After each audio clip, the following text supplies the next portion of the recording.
What's going on, everyone? Welcome to episode 21 of the Downtown Browntown podcast. I'm your host, Downtown Brown. Today, we're going to go over all of the news related to the Bucks in the last week or so, as well as talk about the disappointing loss last night to the Golden State Warriors. So, before we do that, just want to remind you, if you haven't already, please subscribe to my YouTube channel. That way, you can stay up to date on all of my future content as it is posted, as well as follow me on Instagram and Twitter. At Instagram, I'm at downtown_brown33. And on Twitter, I'm at downtown_brown. So let's get into the news here. The Bucks ended up picking up Jeff Teague after he was cut by the Boston Celtics. Clearly, we had a backup point guard role on this team that needed to be filled, and Jeff Teague is a prime guy to fill that role. And so far, he's played really well. We'll talk about him a little bit later in the recap of the game against the Warriors last night, but I really like the pickup of Jeff Teague. He has ties to Coach Budenholzer when he played with the Atlanta Hawks. Jeff Teague was an all-star in 2015 when he was on that Hawks team with Coach Bud at the helm. So obviously there's some familiarity there with Jeff Teague and the scheme that Budenholzer likes to run. So I think it's a good pickup. They were rumored to be the frontrunners to land Austin Rivers after he was cut by he was bought out by the Oklahoma City Thunder, and obviously that has not happened yet. Austin Rivers is still out there. We still have an open roster spot, so there's a chance we could pick him up, but I think it's pretty slim, especially because Jeff Teague has been playing really well. I thought there would be a chance that the Bucks would use those last two roster spots on 2 point guards just to be like, all right, let's just grab two of them and hope that one pans out. So clearly that I don't think that's the route they're taking. Jeff Teague has came in and really played well for them, and I think he's carved out that backup point guard role in Milwaukee. So really happy that Teague is a Buck. He's a great player who's still got his quickness and can shoot the ball and is just an overall smart player and knows the scheme, is an unselfish player. So I really like the pickup. And I mean, he has been an all-star in the past and had some pretty good years during his time in the NBA. So he's definitely a good veteran player who still has a lot left in the tank. So really liking the pickup by the Bucks there. Still got that open roster spot available. As I said, the Bucks were rumored to be interested in acquiring Ben McLemore, who was recently cut by the Houston Rockets, but he ended up landing in LA with the Los Angeles Lakers. So no Ben McLemore for us.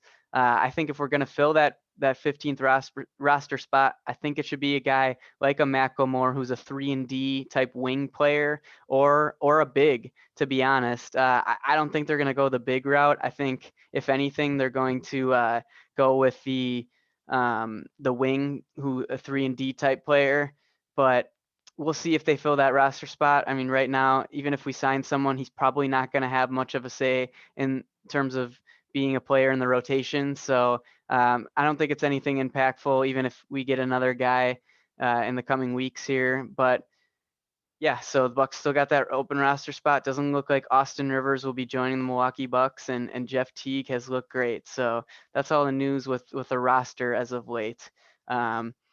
We recently got Bobby Portis back from the COVID protocol list. He missed 4 games due to contact tracing, sorry. He did not have COVID. He just came into contact with someone who did have it. So only missed 4 games. I thought he had it for sure, just because, I mean, you don't really know. It's either one or the other. And he missed 4 games. So it's like, all right, well, he probably has it if he's missed this many games. But luckily he's back on the road trip with the Bucks and playing well like we've seen him do this season coming off the bench. So great to have Bobby Portis back. And we'll talk about him a little later as well in the recap. PJ Tucker still out for the Bucks. He's missed 7 consecutive games with a calf strain. I think they're taking it easy with him. He's with the team on the road trip, so maybe they thought he'd be able to play with the team at some point. I mean, we've got one more game on this road trip against Dallas tomorrow night, and then we'll be playing in Milwaukee Friday night against the Charlotte Hornets. So I think Tucker's probably going to be out for the rest of this week. So that's going to be the next 2 games, and he probably will miss Sunday's game as well against the Magic, is my guess. And then I think that he should be expected to be back in the early next week. So we'll see what happens with PJ Tucker there. We're clearly missing him right now. I mean, we just trade for the guy. He looks really good in that first win against Boston, and we haven't seen him since. We're missing his switchability on defense. His ability for us to go small, really could have used that last night. And just his mentality, just his aggressiveness, just his dog-like mentality, especially on the defensive end. So really hope to see PJ Tucker out there soon. Those soft tissue muscle injuries like a calf strain can be very tricky. So clearly they're being cautious with the guy who's in his mid 30s and who's had a lot of tread on his tires the last few seasons here. So hope to have PJ Tucker back soon. I'm thinking it's going to be early next week. Giannis has missed 2 consecutive games with knee soreness. Um, it's kind of crazy. Like when we beat Portland Friday night, he had 47 points, was virtually unstoppable. I think 17 or 18 for 21 from the field, just absolutely absurd stats from Giannis. I saw a clip of him before that game warming up, and he was grimacing, holding that knee, went to the locker room, and then came back and still ended up playing and literally dominated, which is just crazy to me. Kind of surprising that he played in that game, to be honest, after that little mishap before the game there with him grimacing, grabbing his knee. So then he missed that game Saturday night against Sacramento, which we won by 1 point. And then he missed last night's game as well against the Warriors. That's what I was thinking all along. He was listed probable on the injury report yesterday, which means it's like a 75% of playing. So let's break that down a little bit just so you guys understand. So if you're not in the injury report, like you're playing unless something crazy happens. If you're on the injury report, you can be one of 3 things or 4 things really. You can be probable, which is like a 75% chance you're going to play. You can be questionable, which is about a 50% chance you're going to play. Doubtful, 25% chance to play, and out, you're not playing. So that's kind of the injury breakdown there for guys on the injury report. So when I saw that he was probable, I was like, okay, he must be feeling good. He's going to be ready to go. And then as he was warming up again, I didn't see a clip or anything, but the broadcast was talking about how he was experiencing a little bit of pain in that knee again. So the Bucks decided to hold him out and not, overstress that knee, and now he's missed 2 consecutive games. So that's fine with me. Obviously, if he would have played, we would have won that game last night. We should have won it regardless. But I'm in the camp where we got to make sure Giannis is healthy. A game against the Golden State Warriors is in the regular season, game 50 of the regular season. It's not going to swing anything. Yeah, it obviously hurts that we lost that game and we're a little bit further from Brooklyn and Philly trying to chase the 1 seed or even the 2 seed. But we need Giannis in the playoffs. We need him to be healthy down the stretch. So if he's got to miss a couple games to get that knee right, I'm all for it. He is the most important player on this team by far, and just one of the most recognizable people in this city, in this state. So he's a guy that we clearly need for the home stretch here. And I wouldn't expect him to miss too much time. I think he's probably going to be out tomorrow night against the Mavericks. That's just my guess. Could be wrong on that. But I think he's probably going to be out that game. And I think he's going to play Friday night at home against the Charlotte Hornets. So we'll see what happens in the injury report for tomorrow's game. So some other big news with the Bucks: Jrue Holiday re-signing. He's signing a contract extension, 4 years, $135 million with incentives that could get that contract up to $160 million over 4 years. It was weird when it was first reported on Easter Sunday. What a great holiday, by the way. Jrue Holiday signing an extension with the Milwaukee Bucks on Easter Sunday. That was pretty awesome. So yeah, when the contract was reported, it was reported as 4 years, 160, and I was like, that doesn't seem right. I thought the max we could offer him was 4 years, 135. But then later the contract breakdown came out and it said that it was the max that we could give him, the 4 years, 135, with the incentives built that could get the contract up to 160 over the life of it. So obviously it's a huge signing for the Bucks. We gave up so much to acquire him in the offseason that we couldn't risk having him leave in the offseason because there was no way we would have the capital to acquire a player with the talent that Drew Holiday has. So we clearly would have gotten considerably worse if he would have left in this coming off season. So for us to be able to lock him up before free agency, even before the playoffs, is huge. I mean, he's just been such a great player for us. We've clearly seen it when Giannis has been out. 29 points he had last night against Golden State. I think he had 27 or 28 against the Kings and really came in the clutch at the end of that game.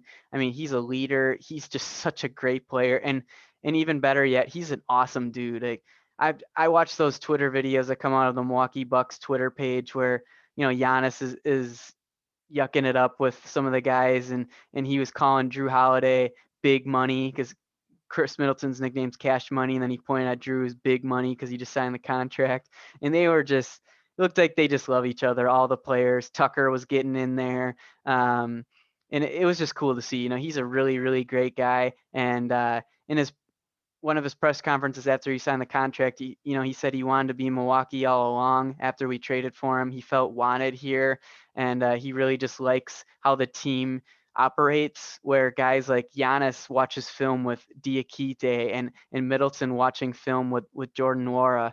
I mean, I don't know if all superstars or even stars like Chris Middleton do that for younger players, but it really goes to show that we've got three really, really great players, and all three of those players are amazing people, amazing teammates, and just great leaders in general. So the Bucks are really fortunate to lock in this big three for the next 3 years at least. I think with Chris Middleton would be the first one coming up for a contract extension. So to have those guys locked up is just huge for the Bucks, and it's going to keep them relevant for the next 3 years. I mean, really, as long as we have Giannis and Drew, I think will be relevant. So it's really great to see that the Bucks are going to be keeping this core together, and I can't wait to see what they do in their first playoff run here coming up in later May.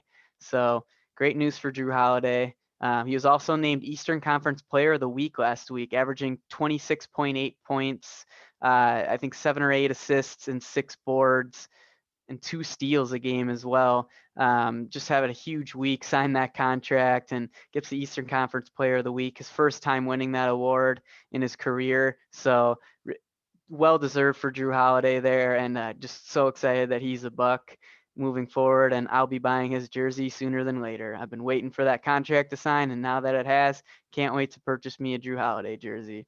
So all right, let's dive into the game last night. Bucks fall to the Golden State Warriors 122-121.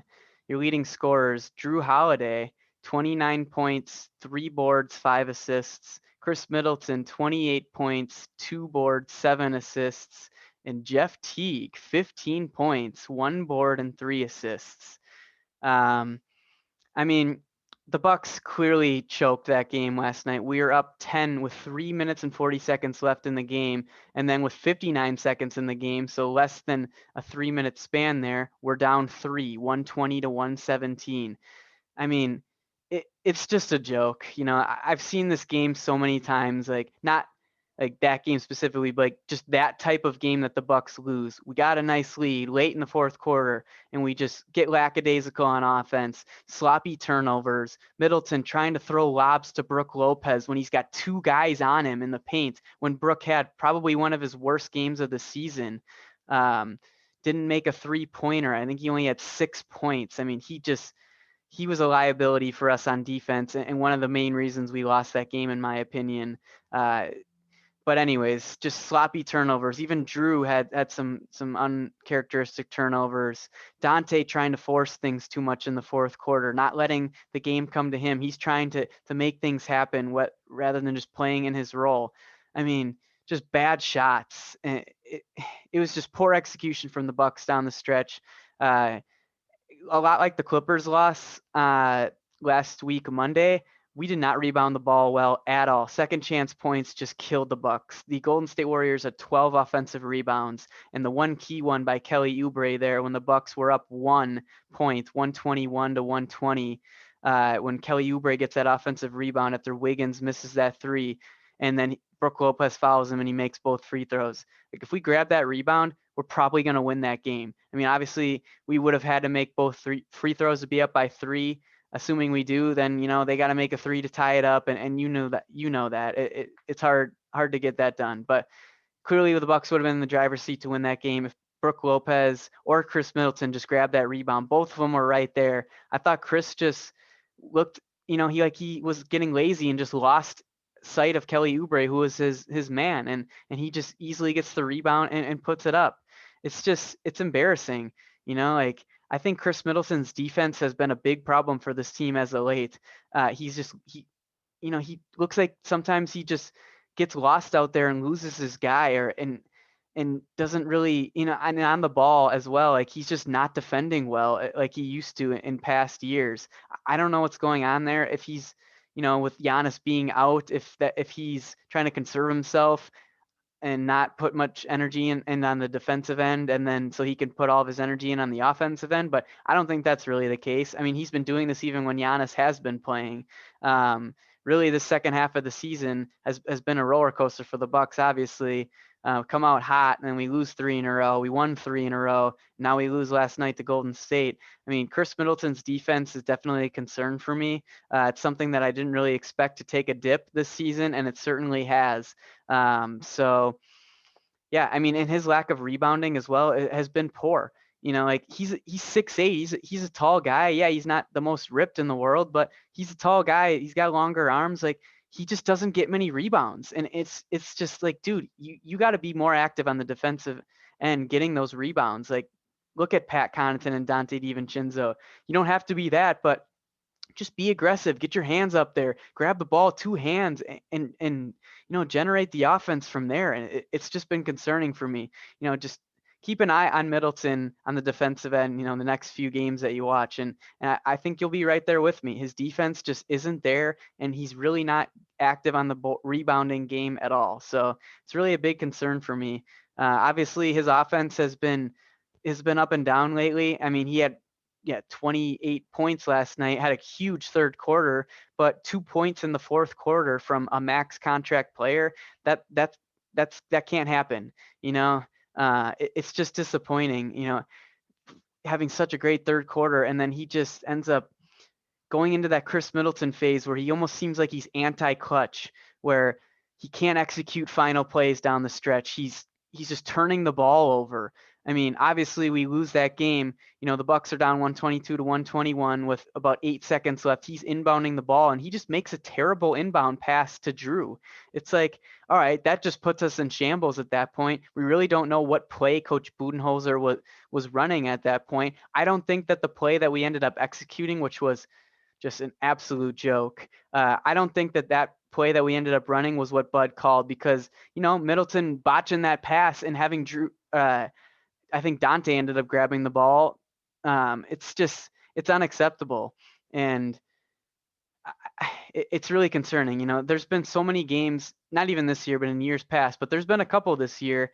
Gosh, it was that Phoenix game that we lost, the game against Boston, the first game of the season, and now this one against Golden State, where we've had a chance to win the game at the end and we just can't get it done. And in some cases, like last night, we can't even get a shot off. I mean, Chris Middleton puts up a 3 with a Wiggins right on him and he blocks him. It's like, dude, you've got like 3 to 4 seconds left. Why don't you pump fake and drive or something? We just need a 2. That 3 was clearly behind the 3-point line. It was deep, and Wiggins read it completely. It's like, it looked like he was just like scared and just trying to get a shot up.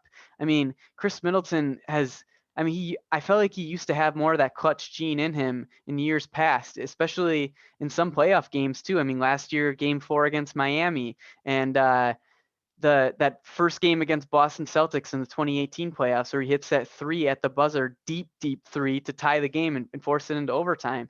I mean, he used to make clutch plays, and I just haven't seen that from him this year at all. And it's almost anti-clutch plays at this point, and it's really concerning for me. I'm overall generally concerned about Chris Middleton in general, obviously, if you can't tell, but something's not right. And I don't know what it is, but he's just not playing at the level that Chris Middleton should be playing at. And yeah, he can stuff the stats, 28 points. Great. I get that. But, it comes down to those plays at the end of the game, late in the fourth quarter, in the clutch moment where it's, within 5 10 points last 5 minutes of the fourth quarter. He's not played well in those positions at all, especially last night. So, from a max contract player like him, that can't get it done. And it's very concerning for me. And I'm really hoping that Khris turns it around here, because I'm a big Khris Middleton fan. I've always been a supporter of his, and like his game a lot, but I have not liked what I've seen from him lately, especially in that crunch time in the fourth quarter. So let's hope that he can turn that around. And once we get healthy, maybe that'll help things a little bit. Um, so yeah, I mean, again, one of those games where offensive rebounds killed us. Brook Lopez playing in the crunch time of the fourth quarter when he had probably one of his worst games of the season. I think Coach Bud has definitely got to take some blame for this one. I mean, why not have Bobby Portis in the last 5 minutes of the fourth quarter? 13 points, 13 boards in 28 minutes. I mean, yeah, is he the rim protector that Brook is? No, but I mean, besides that block that Brook Lopez made, I think it was on Steph Curry when they gave them the basket, but then I think they gave him the bat, or they called goaltending because they wanted to review the play. So then they review the play, and clearly the ball was still going up at that time, and they reversed the goaltending, so the Bucks are still up 1, and that's when Jrue got the missed shot from Pat and got us the lead by 1. Other than that block that Brook Lopez had, he was not impacting the game at all defensively or offensively. But right now I'm focusing on defense. So why not have Bobby Portis in that game? I just don't understand it. Clearly he's more impactful on the court in general. Yeah, is his defense a little worse than Brooks?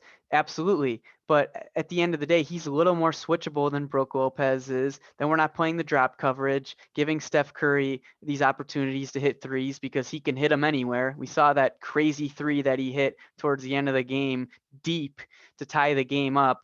I mean, Brook Lopez was a complete liability last night, and I don't understand what Coach Bud was thinking. You got to ride the hot hand sometimes, and he likes to stick with his guys, and I get that to a certain extent. But if your guys are not playing well, and being liabilities on the court, then you got to play the guy who's got the hot hand. And Bobby Portis clearly had that hot hand. I just don't understand it.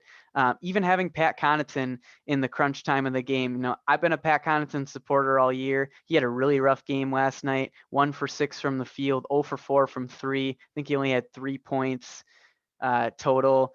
So, I mean, he had a bad game, 25 minutes, but he's closing the end of that game. It's like, I'm almost at this point, like, why not have Jeff Teague in there? I mean, yeah, hasn't been with the team long, but he played considerably better than Pat Connaughton last night. And, if we have, I'm going to say this right now, if Bobby Portis is in the last 5 minutes of that game rather than Brook, we win that game. I mean, Brook was just getting taken advantage of on the defensive end. They were running that drop coverage D again, getting open shots. He was not grabbing rebounds. Just overall was a complete disaster for the Bucks last night. And I get it. He had a great game against Sacramento on Saturday. I think Brook has played a lot better in the second half of the season, but he's just been so damn inconsistent. And, when you've got that rock off the bench like Bobby Portis, who actually started last night for Giannis, why not play him at the end of the game? He's clearly going to give you something on offense. He's one of those guys, he's Bobby Buckets, throw him the ball. There's a good chance he's going to get you a bucket, and he doesn't force his shots as well. Like, there's a lot of times where he'll pump fake a guy when he's trying to contest his 3-point shot. And sometimes I think he can even pull the trigger and hit those. But, there's times where he'll get that really late pump fake and try and drive it a little bit and dish it to a teammate. So, like, he's not a selfish player. I mean, yeah, he likes to get his shots up, but he's making them. So it drives me nuts. I don't get what Coach Bud is doing there, having those 2 guys in at the end of the game when we've got other guys on the team who have clearly played better. It's just tough, losing a game to that Golden State Warriors team who has Steph Curry. Yeah, he's absolutely outstanding, 41 points last night. But other than that, their team is garbage. I mean, Draymond Green, yeah, he's been an all-star 2 or 3 years.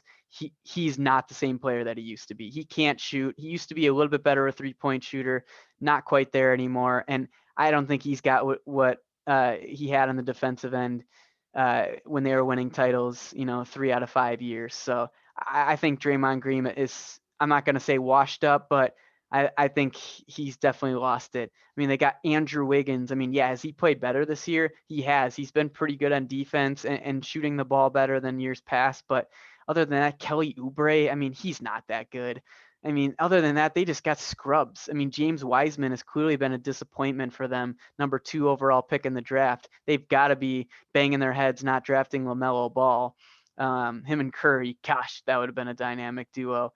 But I mean, yeah, Wiseman, and he gets 10 points. He had a double-double. I think it was 11 points, 10 boards at the first half. That's only his 3rd double-double this season. Like, the Bucks are just getting taken advantage of on the glass. I mean, other than Dante and Pat, I mean, and Drew can get in there for some boards as well. Like I said, with Chris, Brooke, I mean, these guys are just lazy getting rebounds. And I think it's an effort thing, really. I mean, rebounding for a guy like Chris Middleton, who's 6'8", for a guy like Brooke Lopez, who's 7 feet, you've got advantages over some of these other players. And just go up there and grab the damn ball. Like, it just drives me insane. It's really one of the things that just pisses me off so much is when we give up offensive rebounds. And I feel like most of the time when we do that, it ends up leading to them scoring, hitting a wide open 3. There was one offensive rebound that they got sometime in the first half where we had 4 Bucks around that ball and one of their guys grabs it. It's like, what the fuck is that?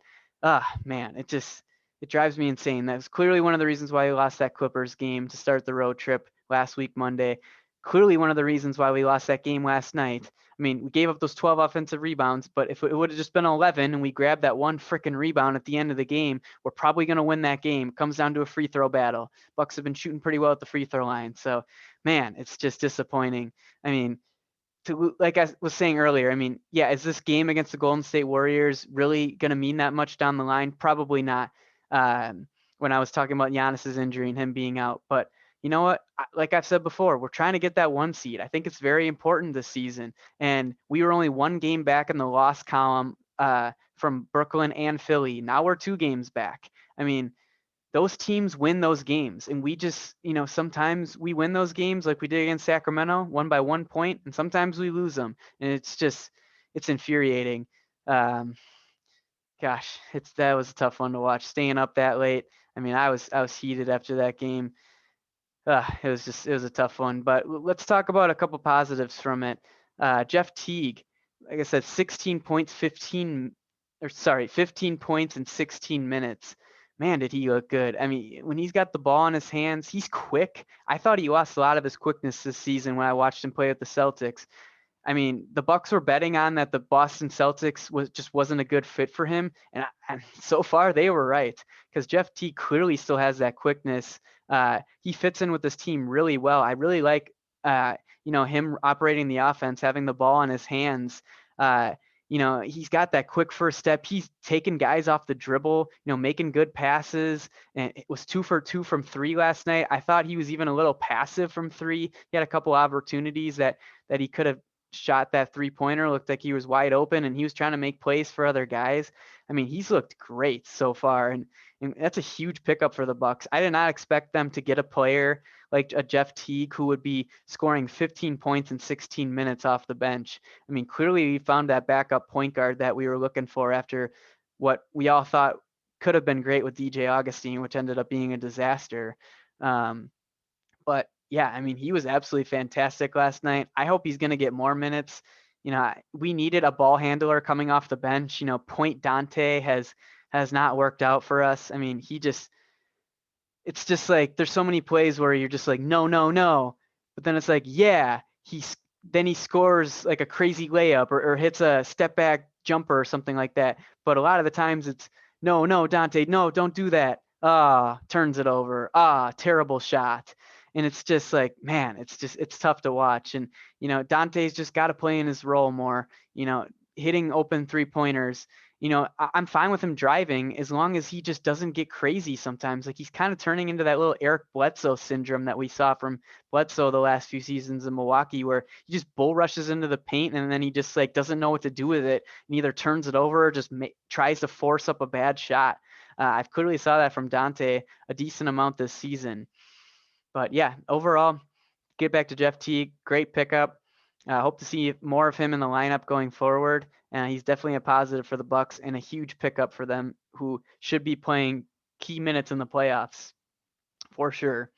Um, we'll get to the next player who I thought played pretty freaking well, and I've definitely been a hater this season, and that is Thanasis. I mean, 10 points, 4 for 4 from the field, 2 for 3 from the free throw line in 20 minutes. I mean, he played pretty well. I'm not gonna lie. I get some slack sometimes for ripping on him, but my stance really hasn't changed. I mean, yeah, did he play well last night? He did. He played that dunker role really well, which is really the only thing I want him doing on offense is, being at the rim, going up for dunks, going up for alley oops, little pump fake, power dribble dunk. I mean, he had a really nice, like traditional big man move where he pump faked the guy, did the two-handed power dribble and just slammed it. I mean, I was pretty surprised by that. But it still doesn't really change my opinion on him too much. I don't think he's a guy we want in our playoff rotation. I just don't think he's that skilled of a player in general. Not trying to degrade him or anything like that, but he's all energy. He's all athleticism, and he can make plays. He can have good games, good stretches in games where he's like, man, this guy looks like a pretty good player. And he has improved from last season where he was only getting garbage time minutes when we were either blowing out a team or getting blown out. But this season, he clearly has improved. I'll give him that. But still, when we get Tucker back, I just don't think there's a role for Thanasis on this team unless we are really, really lacking energy, which I hope that's not the case because I'm sick of seeing this Bucks team come out and just look absolutely sluggish out there. I just don't get it. Like, I really don't. So that's really the only place I see Thanasis making a role on this team is in that energy role when we're all healthy. If there's injuries, then yeah, throw him out there. There's not many other options. But I'll give it to him. He had a pretty good game last night, and maybe he could have gotten some minutes instead of Pat Connaughton at the end. Maybe that would have changed things.